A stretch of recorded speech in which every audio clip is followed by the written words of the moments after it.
ದಕ್ಷಿಣ ಕಾಶಿ ಎಂದೇ ಪ್ರಸಿದ್ಧಿಯಾದ ಮೈಸೂರಿನ ನಂಜನಗೂಡಿನ ಶ್ರೀ ನಂಜುಂಡೇಶ್ವರ ದೇವಸ್ಥಾನದ ಆವರಣದಲ್ಲಿ ಈಗ ವಿವಾದವೊಂದು ಭುಗಿಲೆದ್ದಿದೆ. ಭಕ್ತರು ಶ್ರದ್ಧಾ ಭಕ್ತಿಯಿಂದ ಬರುವ ದೇವಸ್ಥಾನದ ದಾಸೋಹ ಭವನದ ದ್ವಾರದ ಬಳಿಯೇ ವ್ಯಕ್ತಿಯೊಬ್ಬ ಮಾಂಸಾಹಾರ ಸೇವಿಸಿ ಅಪಚಾರ ಎಸಗಿದ್ದಾನೆ. ಹೌದು, ದೇವಸ್ಥಾನದ ಬಳಿ ಹೂವಿನ ವ್ಯಾಪಾರ ಮಾಡುವ ಪ್ರದೀಪ್ ಎಂಬಾತ ದಾಸೋಹ ಭವನದ ಪ್ರವೇಶ ದ್ವಾರದ ಬಳಿಯೇ ಕುಳಿತು ಮಾಂಸಾಹಾರ ಸೇವಿಸಿದ್ದಾನೆ.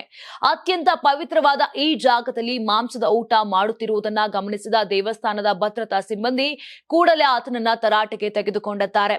ದೇವಸ್ಥಾನದ ನಿಯಮಗಳು ಗೊತ್ತಿಲ್ಲವೇ? ಇಂತಹ ಪವಿತ್ರ ಸ್ಥಳದಲ್ಲಿ ಹೀಗೆ ಮಾಡುವುದು ಸರಿಯೇ ಎಂದು ಭದ್ರತಾ ಸಿಬ್ಬಂದಿಗೆ ತರಾಟೆಗೆ ತೆಗೆದುಕೊಂಡಿದ್ದಾರೆ. ಸದ್ಯ ಭದ್ರತಾ ಸಿಬ್ಬಂದಿ ಮತ್ತು ಹೂವಿನ ವ್ಯಾಪಾರಿಯ ನಡುವೆ ಮಾತಿನ ಚಕಮಕಿ ನಡೆದಿದೆ. ಈ ವಿಡಿಯೋ ಈಗ ಸಾಮಾಜಿಕ ಜಾಲತಾಣಗಳಲ್ಲಿ ಭಾರಿ ವೈರಲ್ ಆಗುತ್ತಿದೆ. ಈ ಘಟನೆಯಿಂದಾಗಿ ಸ್ಥಳೀಯರು ಹಾಗೂ ಭಕ್ತರು ತೀವ್ರ ಆಕ್ರೋಶ ವ್ಯಕ್ತಪಡಿಸಿದ್ದು, ದೇವಸ್ಥಾನದ ಪವಿತ್ರತೆಗೆ ಧಕ್ಕೆ ತಂದವರ ವಿರುದ್ಧ ಕಠಿಣ ಕ್ರಮ ಜರುಗಿಸಬೇಕೆಂದು ಒತ್ತಾಯಿಸುತ್ತಿದ್ದಾರೆ.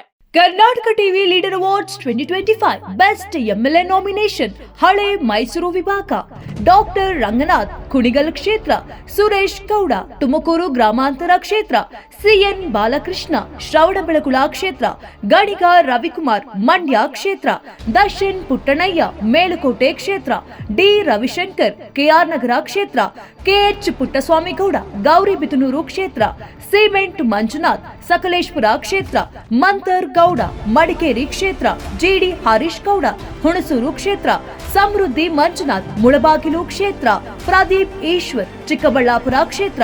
ಕರ್ನಾಟಕ ಟಿವಿ ವಾಟ್ಸ್ಆಪ್ ಚಾನೆಲ್ ಮೂಲಕ ವೋಟ್ ಮಾಡಿ ಹಾಗೂ ಇವರಲ್ಲಿ ಬೆಸ್ಟ್ ಎಂಎಲ್ಎ ಯಾರು ಕಮೆಂಟ್ ಮಾಡಿ.